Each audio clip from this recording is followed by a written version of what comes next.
on every major issue and region. He has served 6 presidents and 9 secretaries of state in very senior positions, including as Undersecretary for Political Affairs, as ambassador to both NATO and Greece, and as State Department spokesman, just to name a few.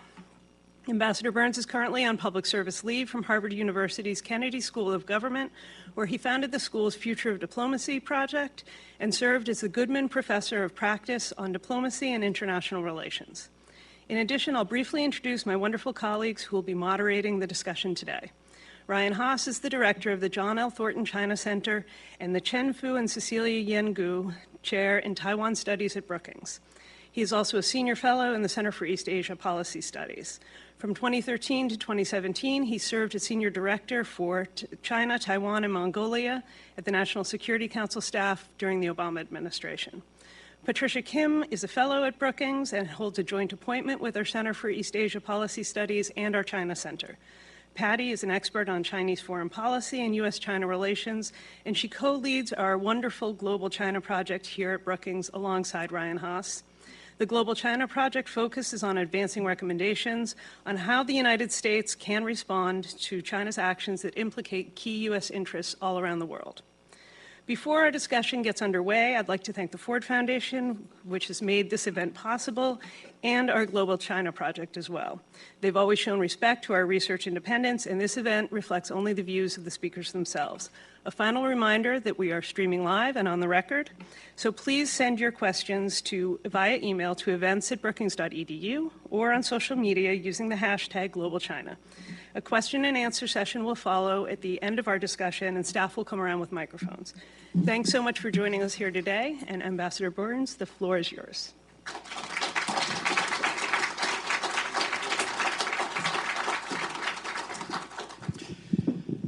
Suzanne, thank you very much. Good morning, everybody. Really nice to be back at Brookings. I want to just pay tribute to Suzanne. We worked very closely together when I was Undersecretary of State in the George W. Bush administration on Iran policy. And we were trying to figure out a series of sanctions against the Iranians for their illegal aspirations in the nuclear realm, and I didn't have a better partner than Suzanne Maloney. And so I wanted to pay tribute to her as one of our great public servants. And also just wanted to say it's nice to be at Brookings.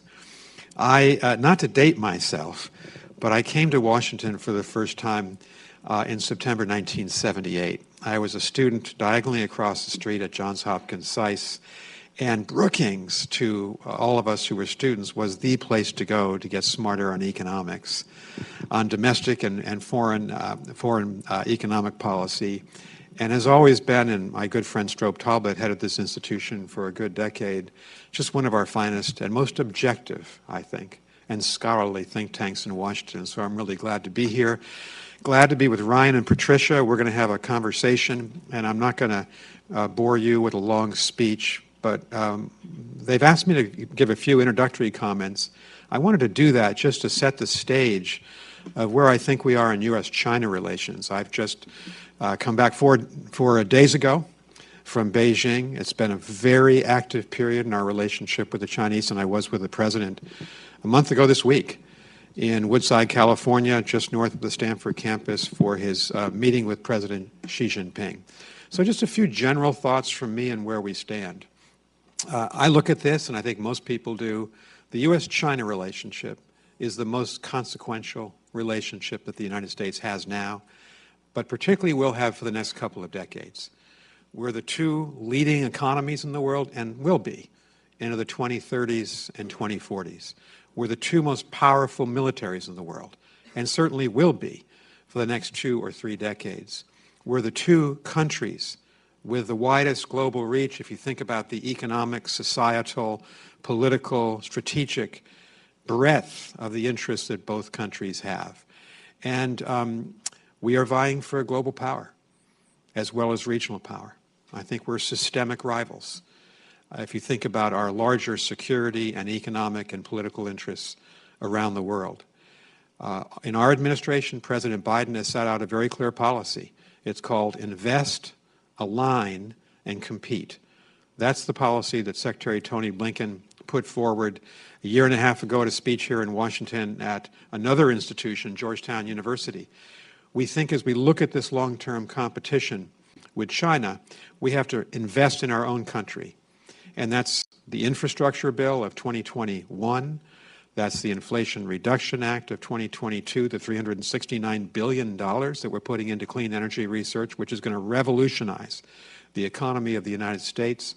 And it's also the CHIPS and Science Act, where we have to make strategic bets on certain key industries that are at the heart of our competition with China to enhance our competitiveness economically and as a society as we look forward. So that's the invest part. The align part is critical to the United States. Our advantage, if we think about this competition with China, is that the United States has long historical alliances with the key countries of East Asia, with Japan. And that alliance, over the last couple of years under President Biden's leadership, I think is the very strongest we've ever had with the Japanese. A newfound and revived alliance with the Republic of Korea, and through the Camp David summit that the President hosted, this historically good relationship, productive relationship between Japan and the Republic of Korea itself. Our alliance with the Philippines, which dramatically in 2022 has swung back in favor of a very close strategic military, political, economic engagement, where the United States now has access to 9 bases on the Philippines. Very important as we think about our geostrategic position in East Asia. Australia, pound for pound, extraordinarily important and close security and strategic relationship. The development of AUKUS, which is Australia, the United States, and the United Kingdom, working on really generational investments in the national security realm. And very importantly, the development of the Quad, and that's India with Japan, Australia, and the United States. And this is an initiative that both Republican and Democratic administrations have been putting forward for the last 20 years. We worked on the Quad back in the George W. Bush administration. President Obama took it forward, President Trump took it forward, and now President Biden. India is not a formal security ally of the United States. It's not aligned, it still is. But India is choosing to have a strategic military and political partnership with the United States, with Australia, with Japan, which is really a game changer in terms of the politics of South Asia, the Indo-Pacific, as well as East Asia. So that is the invest part. I think what's been interesting in 2022 and 2023 is the degree to which Europe has begun to think strategically in a very important way about its relationship with the U.S., with Japan, with Australia, vis-a-vis China. Both the EU and NATO have now called China a systemic rival of the Europeans. I think that's been motivated in large part by the fact that China has swung its support to Russia in support of Russia's barbaric, illegal invasion of Ukraine in February 2022. It's also because I think those countries in Europe want to see a stable Indo-Pacific for economic and strategic reasons, but we are cooperating with both, of course, inside of NATO, as one of the founding members of NATO, but in our strategic conversation with the EU leadership, particularly with the President of the EU Commission, Ursula von der Leyen, very close relationship between us. That alliance part of it is the unique American strength, our alliance in NATO, but also these East Asian alliances. And finally, compete. We're in a competitive relationship. We're competing for strategic military power in the Indo-Pacific. We see China pushing out illegally in the South and East China Seas, claiming territories that is not theirs, that the International Court of Justice in the case of the Philippines ruled clearly in favor of the Philippines in July 2016. That's irrefutable. And you've seen the rather dramatic actions in Second Thomas Shoal recently, just over the last weekend, in Scarborough Shoal. These are very important issues that we're very much involved in as a treaty ally under the 1951 U.S.-Philippines Mutual Defense Agreement. And then if you think as well on the competitive side, the larger firmament of issues dealing with the East China Sea, the Senkaku Islands, which also fall under the U.S.-Japan Defense Alliance, and of course the Taiwan Strait, which is such an important place for the global economy. 50% of container traffic in the world flows through the Taiwan Strait daily. 70% of the advanced semiconductors in the world are produced on the island of Taiwan. So think about that as a strategic economic space as well as strategic politically. This is a consequential part of the world in terms of strategic, military, and political and economic interests. Technology on the competition side has become, in a way, the heart of the battle. It's not just the commercial rivalry that might be normal if you think about the development of AI and machine learning and biotechnology and quantum mathematics. It's the fact that many of those technologies will be militarized into a new generation of military technology, and we don't plan to be the number two in that technology battle in the future. So you've seen the competitive actions we've taken over the last couple of years to restrict the supply of advanced semiconductors, for instance, into the Chinese economy because they're potentially dual-use technologies. Trade and investment. I spent a lot of time with our business community. I was in Shanghai last week, talked to many members of our business community. There is no level playing field between, for American companies in China, intellectual property rights violations, forced technology transfer, massive subsidies, not just from the government in Beijing, but from provincial governments in China to Chinese companies, thereby putting their American rivals, competitors, at a distinct disadvantage. So you see the competitive nature of trade and technology.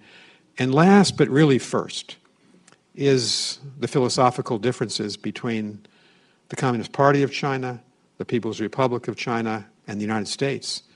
Human Rights Day was last Sunday, marking the adoption of the Universal Declaration of Human Rights. Our Secretary of State issued a major statement globally.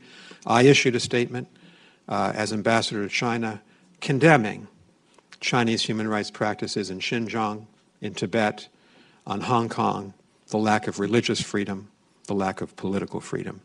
So in these competitive areas, that tends to dominate the relationship between the United States and China. Our job is to wage that competition, to do so practically, to do so peacefully, but to wage the competition because these are our national interests that are at stake. What makes this relationship complicated and complex and doesn't render it to simplistic analysis is the fact that we're competing with China, but we're also engaging China. And we have to engage China. And so President Biden and President Xi have agreed that we have to work on climate change together.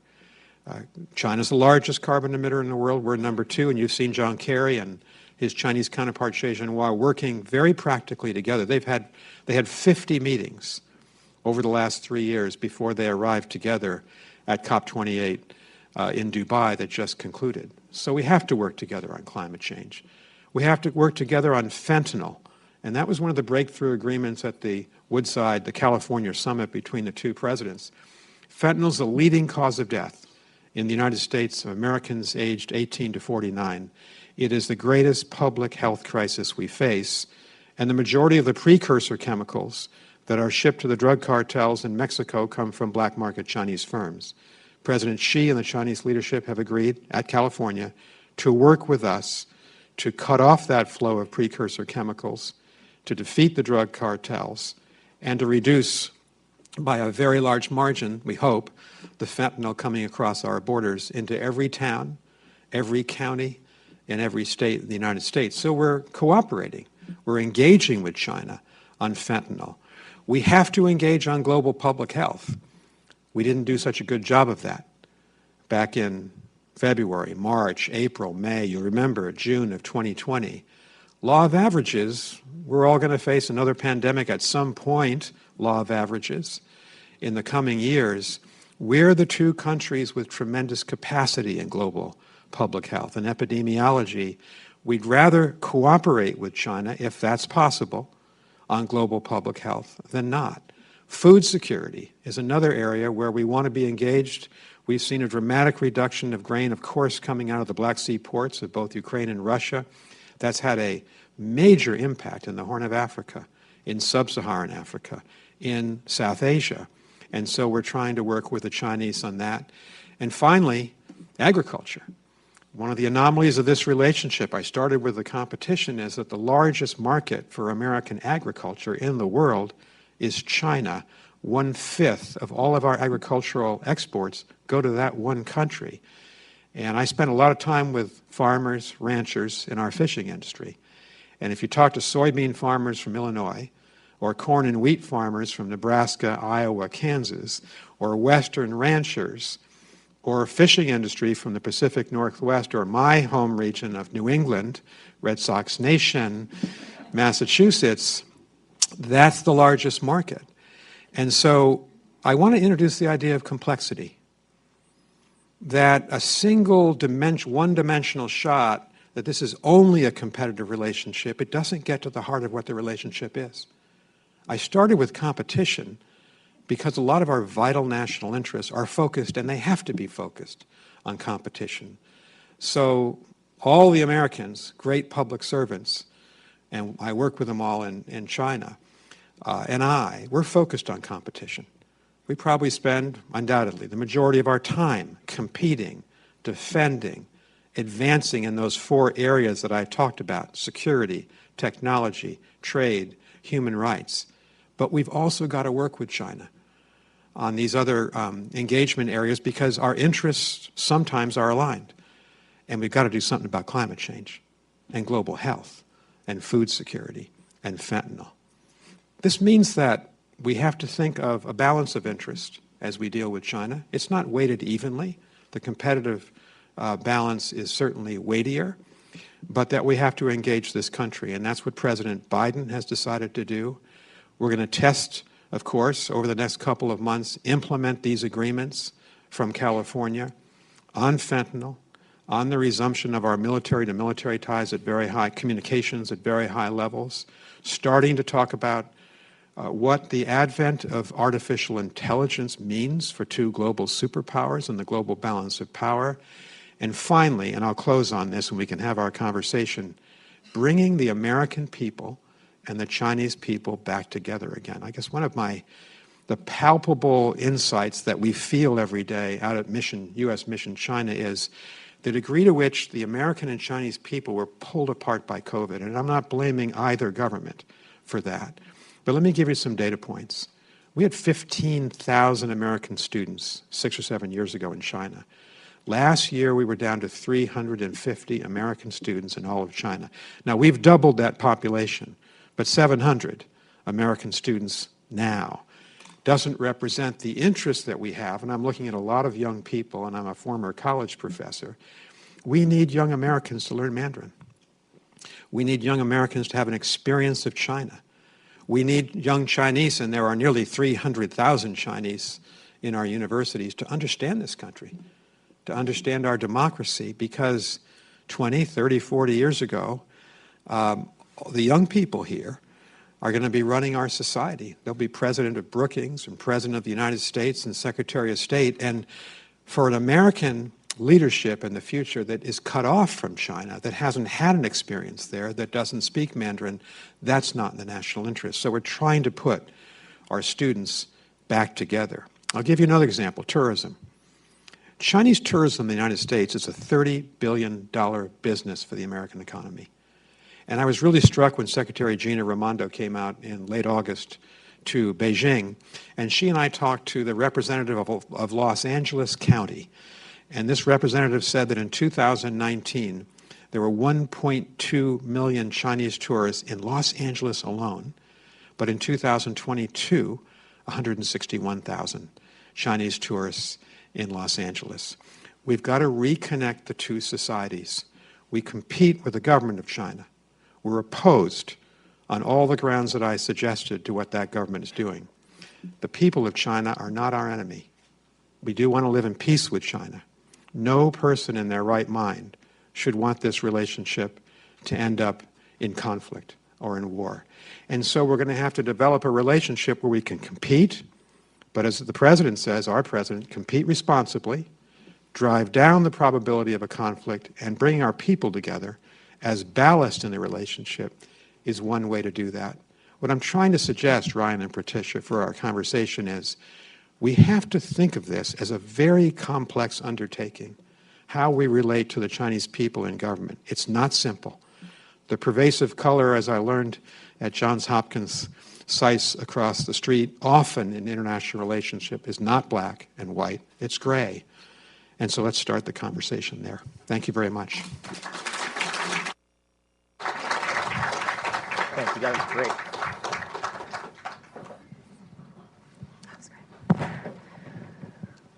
Well, thank you both for your leadership, but also for the candor and clarity of your comments this morning. I think that you've set us off on a really interesting course. I think it is important for us to be able to hold two contradictory thoughts in our mind at once when we think and talk about China, and I really appreciate you emphasizing that. So our plan for this morning is to try to dive into a few of the issues, to try to draw out your thinking on the outlook for the relationship going forward. Easy softball question. Yeah. But most importantly, to try to preserve as much time as possible for this wonderful audience to have the opportunity to engage with you. Yeah. But I will get us started. You, as you mentioned, you were in the room with both leaders in Woodside. Yeah. Not many of us have had that opportunity. Bring us into the room. What was the atmosphere like? What was the tenor of the conversation? How would you rate the quality of the conversation between the two leaders? Thank you. And Ryan, thank you for, I hope people can hear me. Thank you. No? Not working? Can you, how, is the voice quality okay? You can hear? Okay, good. Thank you. You've been in that room when you served the National Security Council. I think one of the advantages we have in this very important relationship is that President Biden and President Xi Jinping have known each other for 13 years. Now, they don't agree on a lot of things, and you can tell by my opening comments how many issues divide us. But there is a sense of mutual respect. They listen to each other. They spent a lot of time together when they were vice presidents.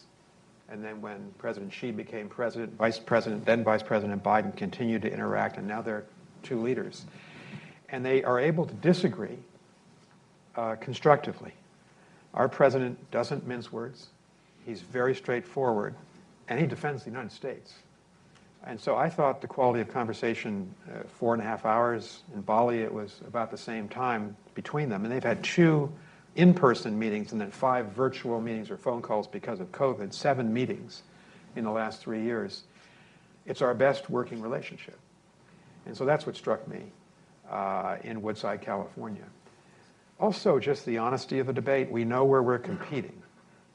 And sometimes the Chinese will tell me, in Beijing, they don't like the word competition. They would like to think we're not in competition. We both know we are in competition. And so our view is, call it what it is.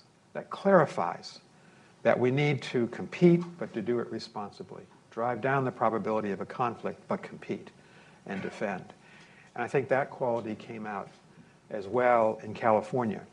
President Biden said in the press conference he thought it was a constructive meeting and productive, and he said probably the best meeting in that sense that he'd had of the 7 meetings. Why? Because we had a couple of gaps we had to fill. We have an agreement on fentanyl. China's going to help us on fentanyl. We've seen that happen over the last 30 days. China is beginning to shut down some of this black market trade in chemical precursors to the drug cartels. The test will be whether that continues. We hope it will. But as President Reagan said famously, trust but verify. And so implementing that's going to be important. We had a real problem on military communications.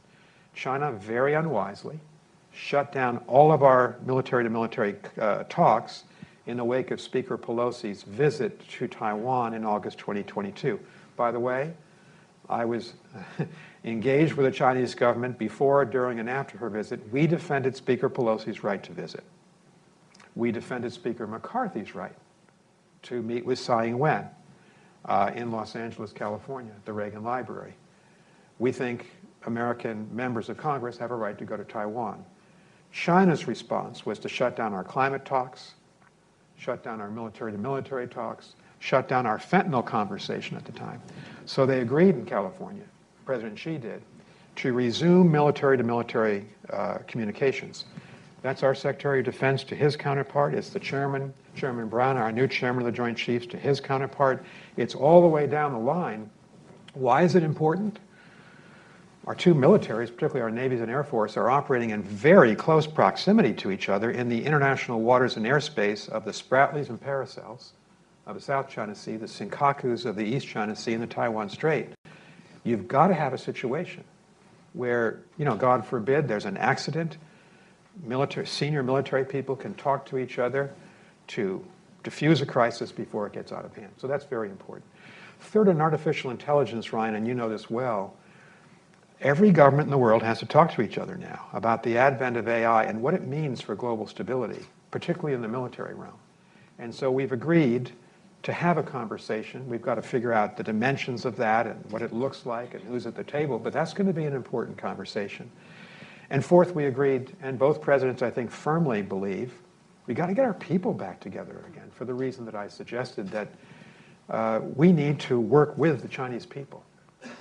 And that's something I think that all American presidents have agreed on. So I thought those are the four agreements that we came to. There was a lot of other conversation on issues where we disagree, and we can talk about those. Great. Well, Ambassador, let me join my colleagues in thanking you for joining us today and sharing your valuable insights. It's really a treat to engage with you. Last June, you made headlines when you... I did? I don't remember that. When you said it... Good to make headlines. So. When you said at an event that US-China relations are at the lowest point since Nixon's opening to China. You remember saying that. Yes. And it was true at the time. And since then, the relationship weathered a considerable amount of turbulence. And as you just mentioned, great efforts were made to restore channels of communication and to stabilize this relationship. But of course, the big question is, how durable is this stabilization? And are open channels of communication alone sufficient to prevent the U.S. and China from veering into dangerous conflict? It's a really good question, Patricia, and thank you for asking it. I was confirmed 2 years ago next week by the Senate to begin my term as ambassador, and it's been a roller coaster, I have to say. I think it's apparent it's been a roller coaster. We had in 2022 COVID, and we had lockdowns and mandates in China that made it impossible for my staff and I to travel. Shanghai locked down, our consulate locked down there. Real crisis situation. The president had a good meeting in Bali at the end of 2022, but then you all remember the balloon incident of the beginning of February of 23. That was preceded by the controversy over Speaker Pelosi's visit. So the Chinese reaction both to Speaker Pelosi and the balloon incident was to shut down most senior level conversations between the U.S. and China. I thought that was very dangerous and ill-advised of the Chinese. And as of late spring, early summer of this year, we were in a situation where we did not have any highly developed cabinet contacts. We didn't have channels where the Secretary of State or Treasury or Commerce could call their counterparts and work out issues. We were active in Beijing, obviously that's our job, but you want to have that higher level. And so we decided, along with the Chinese, that we had to change that situation. So it's been a remarkable last 7-8 months. Secretary Blinken was the first Secretary of State to visit China in 4.5 years. That was June. Secretary Yellen came out in July, first Secretary of the Treasury in 5 years. Secretary Raimondo came out on her first visit to China, first visit by a Secretary of Commerce in 4 or 5 years. You can see how separated we have become. John Kerry came out. The really extraordinary visit, in a way, was Henry Kissinger's visit. 100 years of age, I met him at the airport. It was about 102 degrees in mid-July, 2 in the afternoon, and he had just had a 20-hour flight. And he came off the plane and engaged in 5 days of conversations with Xi Jinping. He did a half-day seminar on AI with China's leading, along with Eric Schmidt, with China's leading AI scientists. He came to the embassy, and 700 of us honored him for being the father of this relationship in many ways. So I think that visit was not our visit. He was invited by President Xi, but it helped to normalize the coming together of the two peoples. And then we had the first visit by a congressional delegation, any congressional delegation. When Majority Leader Chuck Schumer came, 3 Democrats, 3 Republicans, 80-minute meeting with Xi Jinping on fentanyl, on trade and investment, on the Gaza War. We came together. We re-engaged. Our first governor came out, Gavin Newsom, shortly thereafter. So I take you through that list. We had nothing like this in 2020, 2021, 2022. The two governments had separated. What we've done is to plug the governments back in together so that we can at least have open conversation on the competition side and the cooperation side. And I think over the next 12 months or so, as I look at 2024, implementing the agreements from California is going to be very important. Keeping the two governments connected through thick and thin is important. The Chinese practice, when you hit major speed bumps, is to disengage. That is not smart. And we want to keep these contacts going. So that's where we are in terms of the methodology of this relationship. Great, thank you. So as I look at U.S. ambassadors in Asia, I notice that there are two ambassadors that have high passion for train travel. I know who the other one is, my friend Rahm Emanuel. And I think that I've tried to do an informal count. I think on mileage, I think you're ahead on miles. But don't tell Rahm that. I'll try not to. But it has been a notable feature of your time as ambassador that you really have made an effort to get out of Beijing, to talk to different provincial leaders, to business leaders, to students. Help us understand what's top of mind for them. What are they thinking about? What are they talking about with you? Yeah. My entire first year, well, my first 11 months, we could not travel out of Beijing because of the lockdowns. The penalty was, if you want to go to Shenyang or Chengdu, you could go, but then you'd stay there for 10 days under lockdown. You couldn't get back to the capital. Too high a price to pay. As you know, Ryan, China has an extraordinary high-speed train network. It makes a lot more sense to take the train to Shanghai. It's a little over 4 hours than it does to go to the airport and wait and get to Shanghai. The advantage is, and I normally travel second class, because that's what American ambassadors should do. We should not be in first class. You sit next to Chinese people. You encounter people walking up and down the aisle. People might think, well, that must be an American. Let's talk. And you're able to engage with real people. And the interesting thing is, I can't remember any of those people asking me about Taiwan. But what they want to talk about is business, trade and investment, students. My nephew wants to go to UCLA. And stories, the high degree of connectedness of our people. We've had more than 12 million Chinese who are living in China now who've studied at American universities. That's 12 million people who understand how our democracy functions. They understand Brookings. They understand our society. And so that's why I travel by train. The other thing is to get outside of China. It's a distributed nation in some ways. You know, Chengdu is the window into Western China. It's a very important, as you know, very important city. Shanghai is kind of the New York and LA combined of China. Nanjing is educational center. And so I do travel because that's where the Chinese people are, and we have to be out. I'm mainly in the capital, but you've got to get out to see the rest of China, and I think it helps our long-term interest that I was talking about. Yeah, I agree. Ambassador, Washington and Beijing seem to have a philosophical difference over the concept of de-risking. So American officials often point to U.S. export restrictions and other competitive measures that have been adopted in recent years to explain that these steps are necessary to protect American security, to reduce over-reliance on China. But they also make the case that the United States values its economic relations with China and doesn't want to fully decouple. On the other hand, you hear from Chinese officials who counter and say, actually, these measures that the United States are taking is actually seeking to limit China's economic development under the guise of national security. And so why do you think this perception gap exists, and what are the implications for the bilateral relationship? I think it's one of the key questions in the relationship. And, you know, I told Patricia and Ryan before we came on, what's been really we're trying to do is we're trying to balance the national security interests on competition with the national security interests on engagement. And your question brings us to that. We have a $690 billion two-way trade relationship between the U.S. and China. China's the third largest trade partner. Number 1 and 2 are Mexico and Canada, free trade neighbors of the United States. 750,000 American jobs depend on trade with China. Largest market for agriculture, consumer products, healthcare. Look at the major parts of the American economy. 40 years has developed this extraordinary symbiosis in the two economies. We made a determination early on that Secretary Yellen articulated right across the street at Johns Hopkins. And then Jake Sullivan came here to Brookings to articulate last spring.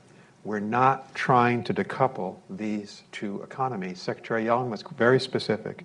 She said that would be a disaster for the American and Chinese economies and the global economy. I was with her last night. We both spoke at the gala dinner of the US-China Business Council.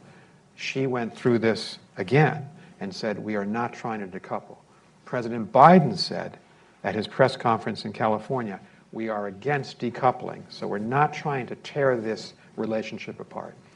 Jake Sullivan came here in a very important speech, and I read the Q&A from Brookings last spring, and the Q&A is really important, where he said, okay, we're not decoupling, but we have to de-risk. What does that mean?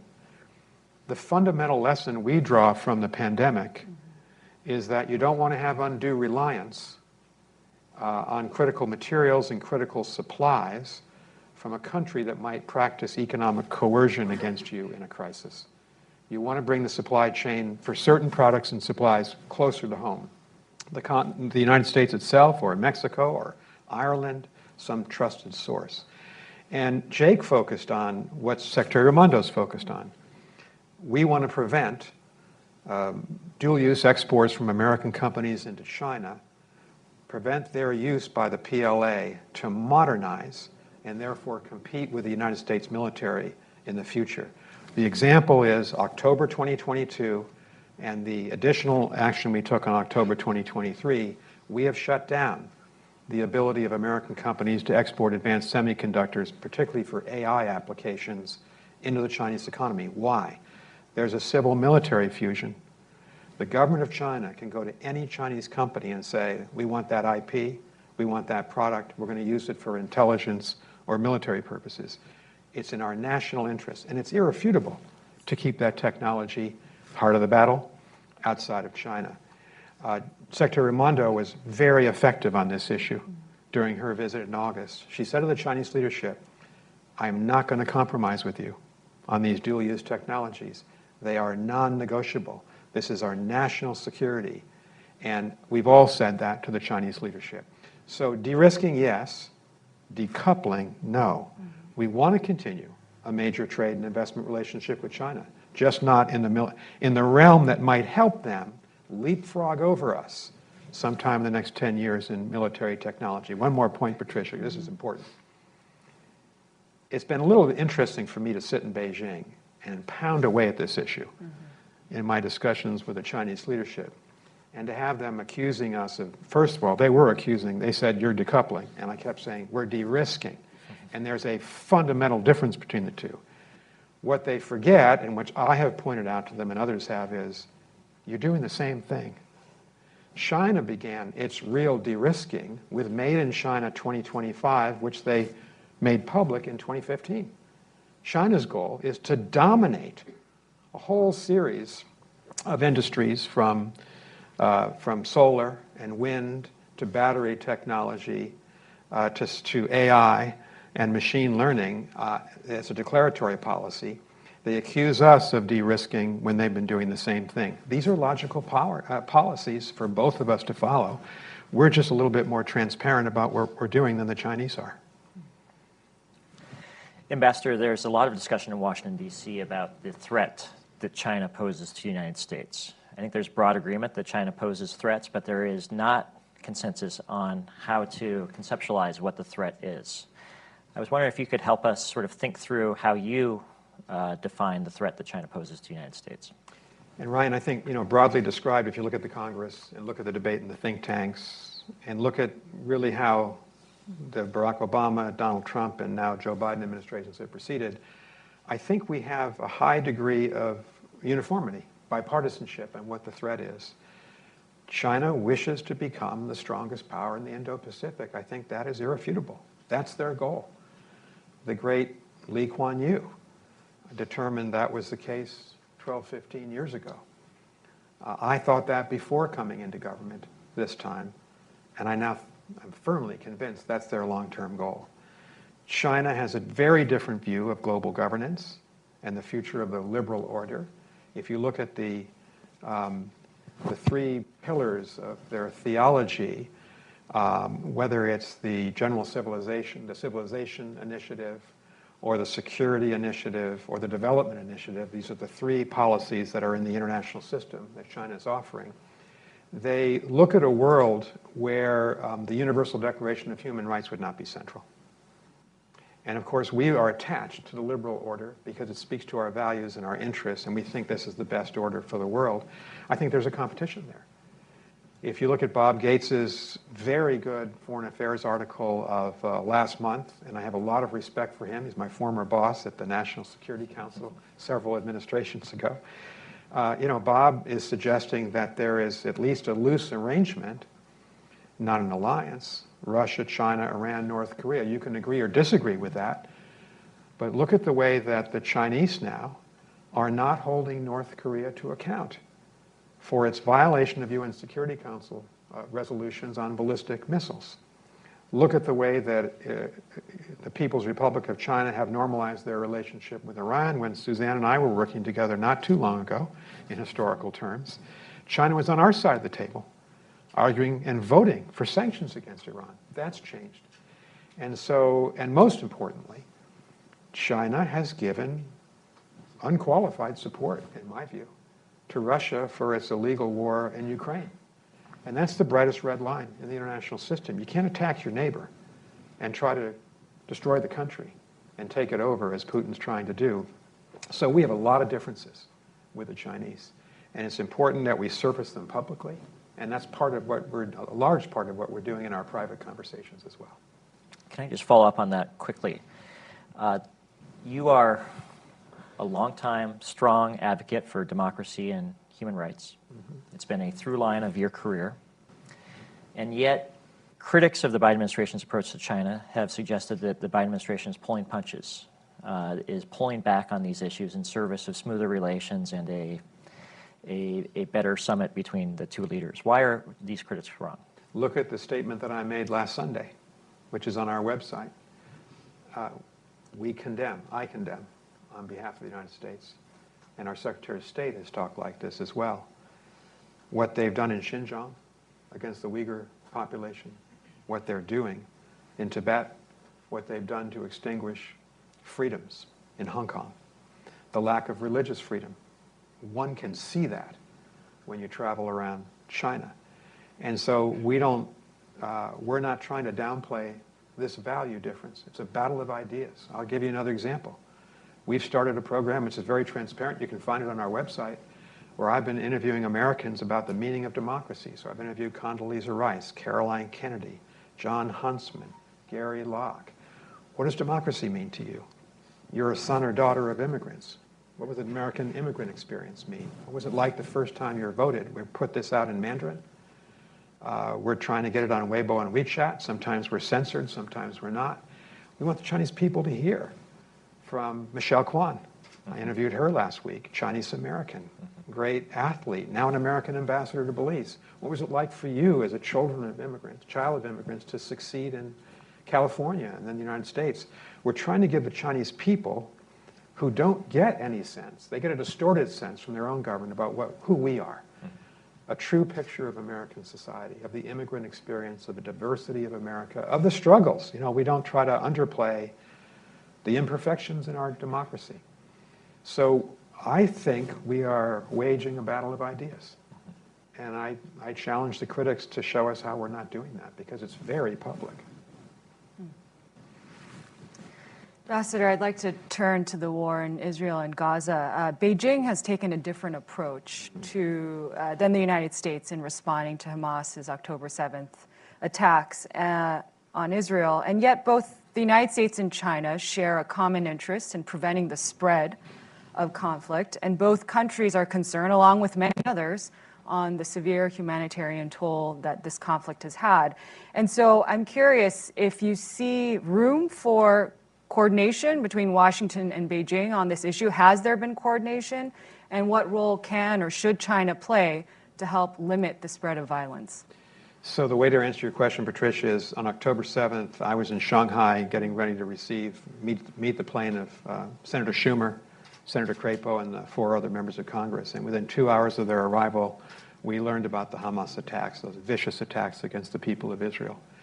And 4 days later, and I can say all this because Senator Schumer and I put this out in a press conference 4 days later, Senator Schumer directly raised this with Xi Jinping and with Foreign Minister Wang Yi. And the request that he made, and he's talked about this publicly, and which I very much supported in our administration, is please, China, condemn Hamas for this barbaric, evil act of terrorism on October 7th. We've not seen that.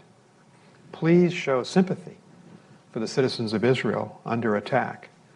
Please use your influence with others in the Middle East to make sure the conflict doesn't widen. So we have had a conversation since then with the government of China. I can't speak for them, obviously, but it's important they use their influence with others and they have friendships in the Middle East to limit the nature of this conflict. I read People's Daily every day. They've been unremitting in their criticism of the United States on Gaza. I'll just point out that we've contributed $100 million to humanitarian support for Gaza and the West Bank and the State of Israel because of this horrific civilian crisis. And the Chinese contribution is not in any way, shape, or form the equal of ours. I also really respect what Secretary Blinken and now Jake Sullivan today and the last couple of days have been doing. We're in the middle of this, trying to do our best to end the war, but also to support the State of Israel, to help civilians, Palestinian civilians, as well as Israeli civilians. The Chinese just don't have that history in the Middle East. You've not seen that kind of involvement. I'm not being critical. I'm just stating the obvious. And when you sit in Beijing and read every day in the People's Daily all this pounding away at us, we're in there. We're trying to do something about this, and that's the role of the United States in the world. China has, I think, a wish to become more influential in the Middle East. You saw China broker last spring meetings between the Iranians and Saudis. We went out, I remember Jake Sullivan, Secretary Blinken, and I, all of us going out to say, good for China for trying to bring these two countries together. We thought that was positive. But in a crisis like this, we need real work to end this conflict, and I think it's really on our shoulders. I think the Chinese just are not as involved on a day-to-day basis. Mm-hmm. Turning to another conflict, to Ukraine and China, the China-Russia relationship, which you mentioned briefly earlier, there's great concern that Beijing's deepening strategic alignment with Russia is having implications for the war in Ukraine. And while Beijing has not provided lethal aid to Moscow, bilateral trade is booming between the two countries. Beijing continues to diplomatically support Moscow. They're continuing to exercise together militarily. Just yesterday, there was news that there were joint patrols, Sino-Russian patrols over the Sea of Japan and the East China Sea. So how should the United States view this growing alignment? Is this something that we can impact, the dynamics of this alignment? And what should we try to avoid or achieve when it comes to the Sino-Russian partnership? Yeah.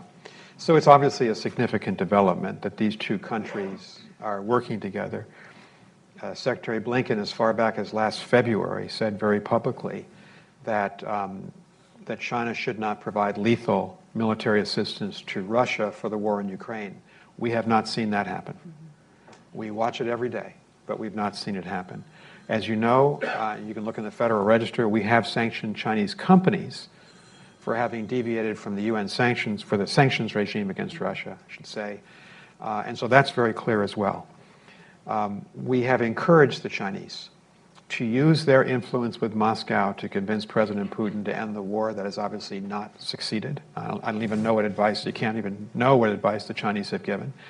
But it appears that the Chinese are very heavily tilted towards Russia in this conflict. They're not even-handed.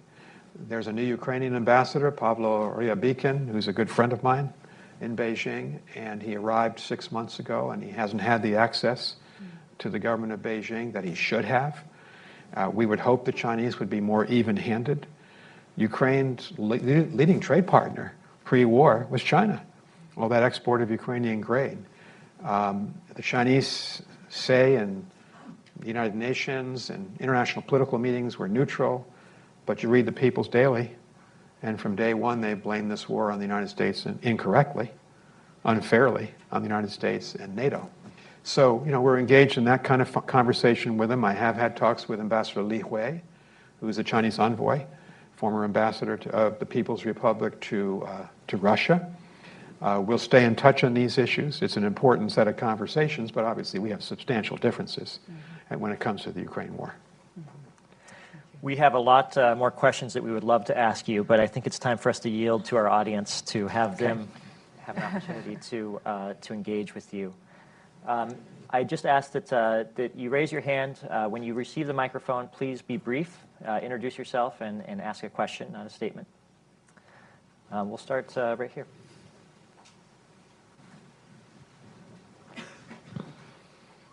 Thank you so much. Thank you so much, Ambassador Burns, for...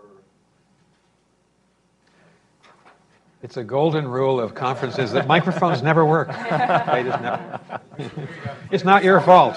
Here comes, but second microphones usually work. Ambassador, thank you for coming to speak to us. My name is Jason Shu. I'm a former legislator in Taiwan and currently a Harvard Kennedy School fellow. Thank you for being part of this very important conversation. So it seems to me that you've described a very positive evolution of U.S. and China relations, and there are areas that are optimistic that U.S. and China are working towards and also coordinating. But it seems to me that there are a fundamental difference of how two sides view the question of Taiwan. So my question to you is, what suggestion or advice you would give, or what more can be done on three sides, meaning Taiwan, U.S., and China, to mitigate the potential risks or potential conflict that might arise in the years to come. So thank you. Jason, thank you. And if I may, and very respectfully, I don't feel optimistic about the future of U.S.-China relations. I feel that we need to see how things develop. We had a very good and productive meeting in California. Can we now sustain that engagement? Can we meet our commitments to each other? And so far, the Chinese have met their commitments on fentanyl, and I think will in terms of our military-to-military contacts. But let's see that happen over time, because I've lived the past, the roller coaster past, where communication is cut off and then put back on again. So I wouldn't say I'm optimistic. I'm careful about this, maybe realistic, hopeful, if you will. But hopeful is different than being optimistic. Just wanted to say that for you, and thank you for your question. Obviously, the American position on Taiwan is clear. President Biden said at his press conference in California that our policy hasn't changed. And he said the policy of all American presidents going back a half century. It's not changed. And as we look ahead to January 13th, to the Taiwan elections, our strong expectation and hope is that those elections be free of intimidation or coercion or interference from all sides. The United States is not involved and will not be involved in these elections. And our abiding hope on this whole complicated issue of Taiwan is that there be a peaceful resolution of cross-strait differences. That is the focus of American policy. That was the focus of all the administrations back to 1979, to President Carter's administration, even back to the Shanghai Communique of 1972, President Nixon and Premier Zhou Enlai.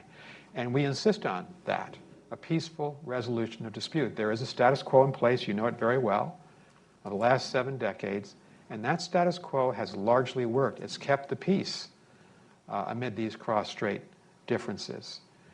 And so we believe that's the way forward, and we hope very much that we're going to see responsible behavior on all sides as we lead up to the January 13 elections and afterwards. I hope that answers your question. Thank you. We have a lady right here in that row, Mally.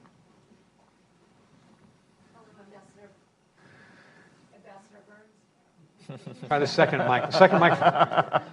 Thank you. I'm Rebecca Kaiser from the National Science Foundation.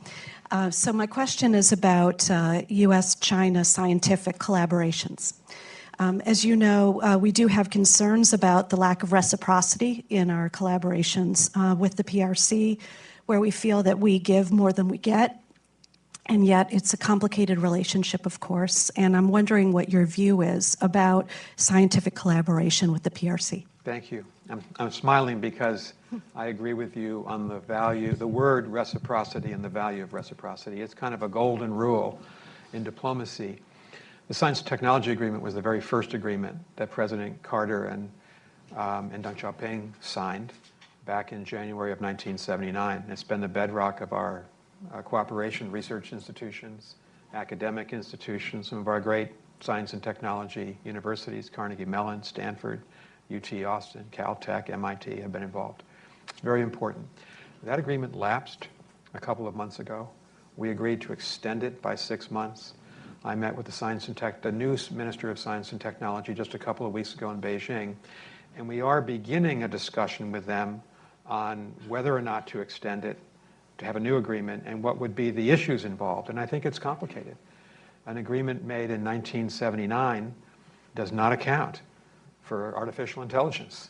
It doesn't account for a world of biotech and machine learning and quantum mathematics. And so it needs to be modernized. But we also have to, here's why I'm in violent agreement with you, we have to make sure it's fair between both sides. So I cannot anticipate where the negotiations are going to go. I'm not trying to be too positive or negative. We're just starting it. But that opening conversation I had, we put down our expectations that it had to be modernized, that it's not a given that we're going to agree. I think both sides agree on that. We're going to have to negotiate this and see where we are in the next couple of months. That's exactly where things stand now. Thank you. Thank you. We have a question right here. Thanks. Ambassador, thanks for sharing your time with us. My name is Alex Lennon, and I run the Washington Quarterly over at GW. I wanted to ask you, from your experience in China, about the quality of policy debate within China. Policy debate. As you know, the old rule in China used to be you can criticize policy that the administration does, but not the party. That at least used to be true until 2015, maybe 2020, somewhere in there. But more importantly, based on your experience, when you're not crisscrossing the country in train routes, when you're in Beijing and Shanghai specifically, among intellectual policy elite in China, to what extent do you see that policy debate? To what extent is it present in your ears? And do you think it gets to the leadership's ears when they have disagreements among economic national security policy within China itself? Yeah, it's a good question. It's a difficult question to answer because, I want to be respectful of my role there, which is a lot of what I do, I don't talk about in public, obviously. But there's no question that China has an authoritarian system. And there's a centralization of power, even over the last decade or so. That's quite noticeable, different than 20 or 30 or 40 years ago. And so, frankly, in conversations with people outside the government, or just in reading the press in China, the state-controlled press, you don't see a multiplicity of views. What I can talk about in a quite forthright way is how often our country is distorted in the media, the nature of our society, the struggles that we have here in our country, what we believe or don't believe, often distorted. So frankly, one of the major preoccupations of our mission, working with my very, very skilled colleagues in the public diplomacy realm, is to try to tell the truth about American society, American history, US-China relations to the Chinese people. And so it's kind of a cat and mouse game sometimes. I'll give you an example. We put Secretary Blinken's speech, this is May of 2022, the big speech, Invest, Align, Compete on US-China relations. We put it out on Weibo and WeChat and on Twitter. We have 1.2 million followers in our embassy Twitter account to the Chinese-speaking world. And within 2 hours, it had been censored, taken down. We put it back a day later under a different title, and it survived about 20 minutes. But, it's interesting. Given the scale of the netizen community in China, if you got it out there for 22 hours or even 20 minutes, you've got millions of people looking at it. We considered that a success. We're all about the free exchange of ideas in our society. That's what America is. And we want the Chinese people to have a full and accurate picture of our society and not to see it distorted. And, you know, I have been, and my colleagues have been dismayed by sometimes what we hear at the daily briefing in the foreign ministry. Outright distortion of our country, of our values, of our people, and of our policy. So part of what we have to do there is to defend our society and give people an accurate view of it. We take that very seriously. Thank you. Right here at the front, please. Hello. Does it work? First ambassador. Julia Chang Block, US-China Education Trust. Ambassador, it's a rare opportunity and privilege for me to hear you twice in person, 2 days in succession. My question relates to the question of keeping communication channels open and broadening it from the perspective of an NGO. As you know, we're being hit by a double whammy. On the one hand, the operating environment in China has tightened to the degree, made so difficult that many of our other NGOs are leaving the field. We are still standing. At the same time, funding sources are drying up fast and almost completely. So with the American students, no, not many are continuing to be interested in studying China.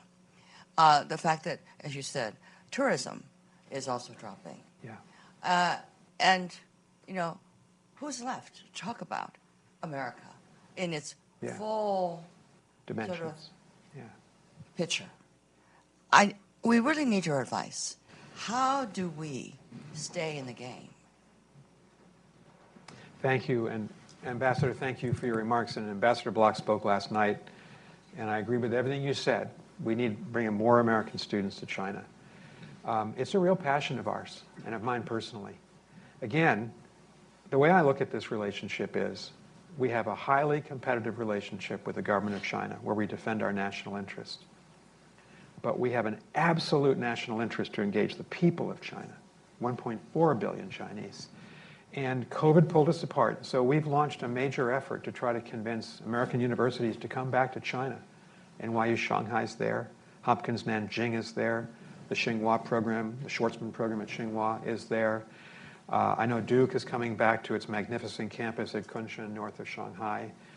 Arizona State leadership, I think, wants to bring students back. All good.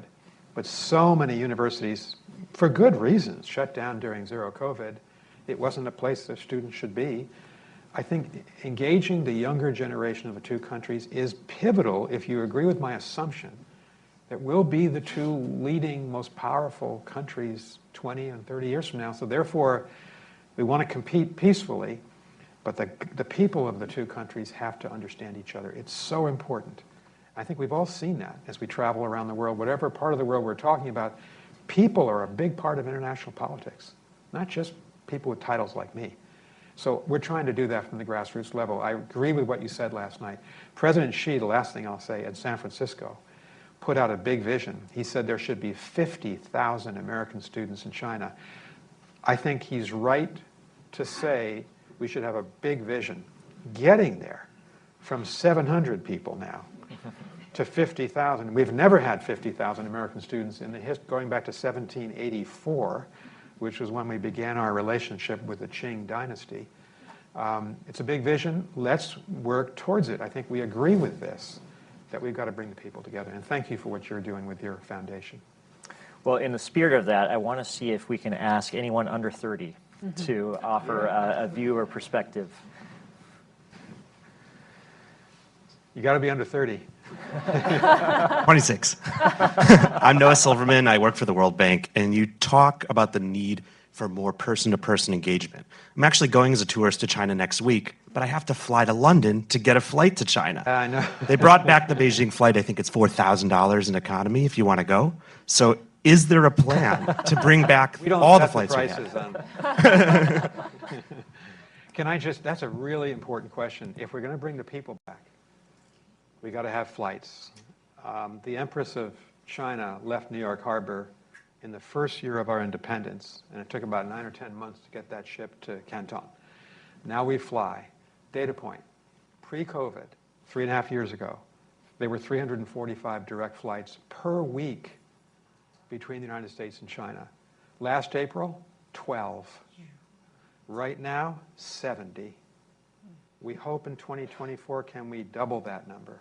Getting back to 345 is difficult. I've learned a lot about aviation negotiation. It's got to be reciprocal.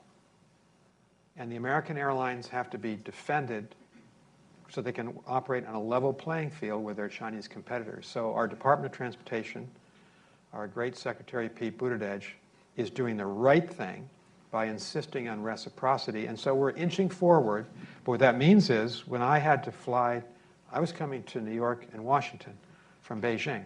The only route I could fly on Sunday was to San Francisco, and then across the country to the East Coast, because there are no American airlines, American, Delta, or United, to the East Coast right now, direct from Beijing. So in June, it took me 3 flights and 32 hours to get from Beijing to Washington. And I think for the average person, if you look at the cost of travel, it's prohibitive. So this is our job, the two governments, to have successful negotiations, particularly in this next 12-month period, to get the flights expanded. Because you're not going to have people-to-people coming together unless the flights come back. And we're trying hard on this. And Department of Transportation is doing a really good job for us. I believe we have time for one more question. And how about the woman right here in the, yes, right here. Good afternoon. Oh, good morning. Thank you, Brookings. I'm Neve King. I work with the Aspen Institute. Great to see you, Ambassador Burns. As Suzanne mentioned in her introduction of you, you've thought about a lot of vexing problems. I am wondering your thoughts on India, because I think there's been some democratic backsliding. Mike Abramovitz and Freedom House would agree with that. But it seems to be kind of pivotal in some of the strategy of how America's thinking about China. Do you think this is an opportunity for Modi to behave in a more difficult manner, elections next year? Are you worried about that at all? Thanks for that easy question. Let me answer it this way. Obviously, I'm not the American ambassador to Delhi, and my friend Ambassador Garcetti is. I will leave for him to talk about U.S.-India relations. But I can say I was the India negotiator for George W. Bush administration as we were trying to expand our strategic relationship. The civil nuclear deal, which was 3 years in the making back in that administration, and then to see the uniformity of interest really going back to the Clinton administration, to George W. Bush, to Barack Obama, to Donald Trump, to Joe Biden. Each of those presidents has seen India and the development of a strategic relationship as an unqualified good for American national security, and each of them has worked on it. There's been a baton passed, if you will, from president to president, and President Biden, I think, has significantly strengthened our strategic relationship with India. Why does it matter? We need the democratic countries of the world to be present in the Indo-Pacific, to be working together, and India, not a formal treaty ally, India and the United States are working together in the Bay of Bengal and the Western Pacific in both the air and the Navy, and working closely with Japan, working closely with Australia, and that's significantly strengthening what we need to strengthen, the health and the military power and effectiveness, and in other realms of these democratic countries. So I think this is one of the most significant strategic developments of the last several decades. The emergence of India as a partner of the United States and the other countries that I mentioned, and I hope it goes forward. As I sit in Beijing, it certainly helps us to do our job, knowing that we've had this strengthened set of both alliances, and in the case of India, a strategic partnership.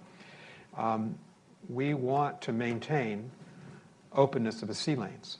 We want freedom of navigation, whether it's through the Strait of Malacca, but significantly through the Spratlys and Paracels and Senkakus and the Taiwan Strait. It's critical for international law, for the liberal order, and for the global economy. And you can see how hard, and I think successfully, President Biden has worked on this. Well, Ambassador Burns, this has been a tour de force. You've given us a framework to think about the relationship and signposts that we can observe to see if we're on track and making measurable progress. You've also challenged us to get beyond black and white thinking, to be comfortable in shades of gray, to understand the need to hold thoughts that are in tension with each other about the competitive dynamics of the relationship, as well as the areas where mutual self-interest should guide us towards some form of cooperation. So I thank you so much for your time and your insights. Please join me in thanking Ambassador Burns.